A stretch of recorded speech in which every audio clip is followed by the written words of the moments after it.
یہ 7واں خط ہے جو راجا صاحب نے کنول نامی خاتون کے نام لکھا، جو کہ ان کی محبوبہ تھی۔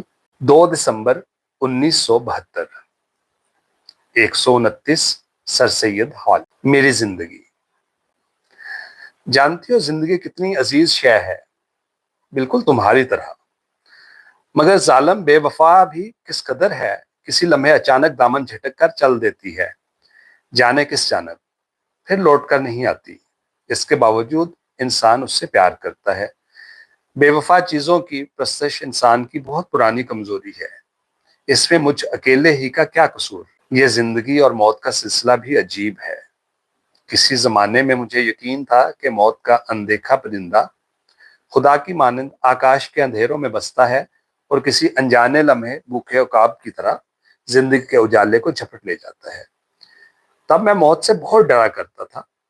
ایک عرصے بعد مجھے احساس ہوا کہ موت تو میرے اندر موجود ہے، میرے وجود کا ایک ایسا امکان جس کے بغیر زندگی کا ہونا ممکن ہی نہیں۔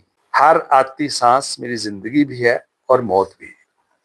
یوں میں ہر لمحہ مر بھی رہا ہوں اور زندہ بھی ہوں۔ ہر مرتا لمحہ نئے زندہ لمحے کو تخلیق کیا جاتا ہے۔ یہی زندگی کا زندہ پہلو ہے۔ تب موت سے میری دوستی ہو گئی کہ ہم دونوں ایک دوسرے کے محتاج تھے، مجبوری کی حد تک ناقابل جدا۔ پھر تمہاری یادوں کی کائنات سر پر رکھے جب میں نے اپنی بیشتر سرد راتیں نہر کے کنارے جلتے جلتے گزار دی، تو میں نے پہلی بار زندگی کو رینگ رینگ کر مرتے دیکھا۔ مجھے اپنے اندر ایک بہت وسیع مدفن نظر آیا، جہاں چند ٹوٹی پھوٹی قبریں، کچھ کتبے اور میری ان گنت لاشیں بے گور و کفن بکھری پڑی تھیں، اور میں ہر لمحے اپنی نئی لاش ہاتھوں میں لیے ماضی کی لاشوں کے ڈھیر پر پھینک رہا تھا۔ روتی تنہائیوں کے ہجوم میں اپنے بچھڑے آپ کو ڈھونڈتے ڈھونڈتے مجھے کئی بار یوں لگا جیسے تمہارے بغیر زندگی ایک طویل اور بے معنی موت ہے۔ لوگ تو پاگل ہیں جو سمجھتے ہیں موت کا کوئی وقت معین ہے اور انسان کسی خاص دن کسی خاص لمحے میں مرتا ہے۔ انہیں کون سمجھائے کہ بیچارہ انسان تو زندگی بھر مرتا رہتا ہے۔ جسے دنیا موت سمجھے بیٹھی ہے، وہ تو ایک ایسا مقام ہے جہاں انسان مرنا بند کر دیتا ہے، جہاں موت کو بھی موت آ جاتی ہے۔ لوگ موت کے مرنے کا سوگ مناتے ہیں، مگر زندگی کے مرنے پر کوئی نوحہ نہیں پڑتے، ہے نا دیوانے؟ آج صفدر آیا تھا۔ ہم دونوں ہاسٹل کے کھوکھے پر بیٹھے رات گئے تک تمہارے متعلق باتیں کرتے رہے۔ پوچھ رہا تھا ہم نے کب اس کے گھر آنا ہے۔ میں نے اس سے بتایا کہ ہفتے میں ایک دن ملتا ہے اور دنوں کے حساب سے بدھ کا پڑتا ہے۔ پھر پوچھنے لگا تم اس سے بہت پیار کرتے ہو؟ میں نے کہا ہاں بہت، اتنا کہ میں خود بھی حیران ہوں۔ بس یوں سمجھ لو ایک انسان سے لے کر خدا تک جتنے رشتے ہیں انہیں 2 بار جمع کر لو، میرا پیار کچھ زیادہ ہی ہوگا۔ صفدر کہنے لگا میں بھی مسرت سے بہت پیار کرتا ہوں۔ میں نے پوچھا جب اسے ملتے ہو تو سب سے پہلے کیا کرتے ہو؟ صفدر نے بتایا اس کی آنکھیں چومتا ہوں، پھر ہونٹ اور پھر۔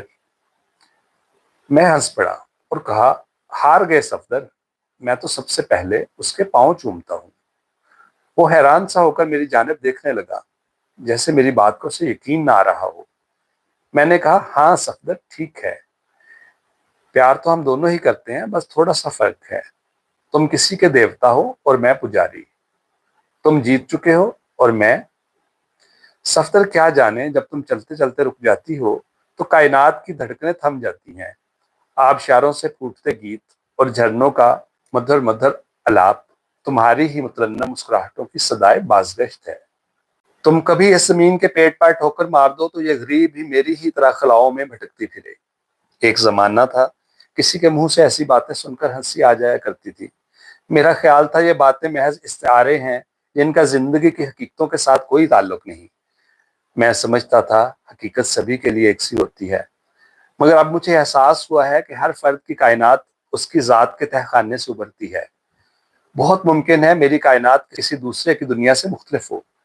شاید سب سے بڑی حقیقت یہی ہے کہ حقیقت ایک سی نہیں ہوتی، ورنہ ساری دنیا کے مرد ایک ہی عورت سے پیار کیوں نہیں کرتے؟ اور پیار تو 2 انسانوں کے درمیان باہمی رشتوں کا بہتا دریا ہے۔ ذرا سوچو تو جب ہم پہلی بار ملے تھے ہمارا تعلق خاطر کتنا مختصر سا تھا، آج بات کہاں تک جا پہنچی ہے۔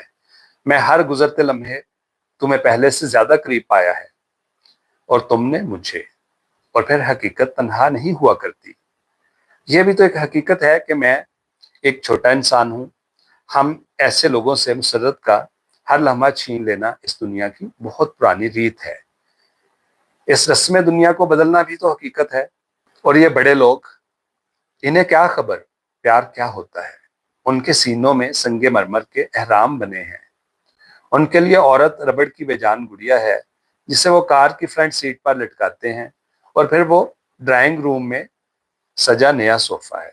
عورت کے گوشت کو نمک مرچ لگا کر کھاتے ہیں، شراب میں سوڈے کی جگہ حل کر کے پیتے ہیں، ایک کے بعد دوسری بوتل، نئے سے نیا گوشت، اچھوتا صوفہ۔ مگر تم عورتیں بھی تو عیسیٰ کی بھیڑیں ہو، آنکھیں بند کیے بیٹھی ہو، جانے تمہیں کاروں کے اندر لٹکنے سے کیا ملتا ہے؟ جسے دیکھو وہ انسان کی بجائے بے جان گڑیا بننے کی آرزو مند ہے۔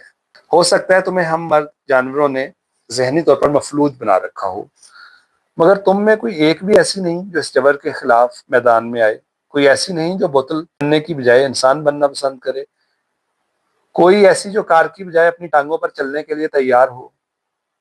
دوسری جانب ہمارے دانشور حضرات ہیں جو الفاظ کے انبار تلے بمشکل سانس کھینچ رہے ہیں۔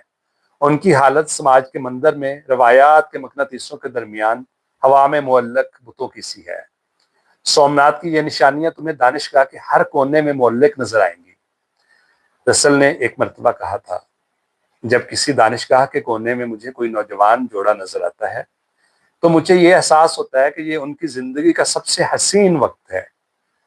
بیچارہ بوڑھا فلسفی، اور بہت سی باتوں کی طرح پیار کی دنیا کو بھی نہ سمجھ سکا۔ سچ پوچھو تو وہ خود بھی ایک بت تھا، ذرا سا غیر متوازن بت۔ پوری عمر اسے آرزو ہی رہی کہ کوئی عورت اس سے پیار کرے، مگر سوائے اپنی بیوی کے کسی عورت کا گداز سایہ اس کے جسم پر نہ پڑا۔ کوئی اسے قبر کی آغوش سے کھینچ کر واپس لائے تو میں اسے بتاؤں کہ دانشوروں کی بیمار جوانی کے جن زرد لمحات کو وہ امر کہتا پھرا، ان کی حقیقت کیا ہے؟ دور کسی کونے میں بیٹھی ہوئی یہ عجیب جنس زندگی کو خشک تصورات کے بوجھ تلے دبانے کی جستجو میں اپہج ہوئی جاتی ہے۔ بتوں کی یہ حسین وادی نہ مرد اور نہ عورت مجسموں کا عجائب گھر ہے۔ ان میں سے ہر بت اس غلط فہمی کا شکار ہے کہ دنیا بال کھولے اس کے ایک اشارے کی منتظر بیٹھی ہے۔ عشق و محبت کی وادیاں اسی کے دم قدم سے آباد ہیں۔ بیچارے لوگ، مجھے ان سب سے نفرت ہے۔ ان شاعروں نے بادشاہوں کی مداح میں قصیدے لکھ کر الفاظ کا چہرہ مسخ کر دیا ہے۔ ادیبوں نے جھوٹے افسانے تراش تراش کر معانی کی دنیا ویران کر دی ہے۔ ان کے الفاظ و معانی کا تنگ قافیہ میرے جذبات و احساسات کا بوجھ سہارنے سے معذور ہے۔ عشق و محبت کی بے جان روایتیں میری محبت کا اظہار کرنے سے قاصر ہیں۔ الفاظ کے درمیان معنی نہیں سما پاتے، انہیں ڈھونڈنا چاہو تو وہ تمہیں الفاظ سے آگے ملیں گے۔ شاید پھر تم محسوس کر سکو کہ میرا پیار بھی روایات سے مختلف ہے، اور میری نفرت بھی۔ شاید تمہیں پتہ چل جائے کہ میں ان تپتے صحراؤں میں آسمان کی جانب سر کیے صنوبر کے تنہا درخت کی مانند کھڑا ہوں۔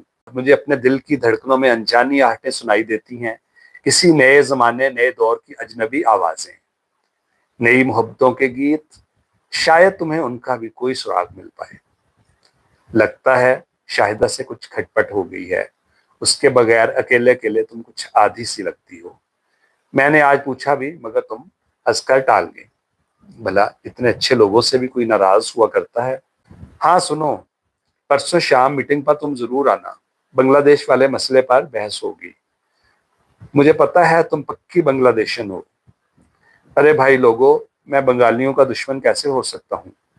بلکہ یہ صحیح وقت ہے کہ ہم جماعتیوں کو دبوچیں، مگر مصیبت یہ ہے کہ تم سارے لوگ مجھ پر انتہا پسندی کا الزام لگا دو گے۔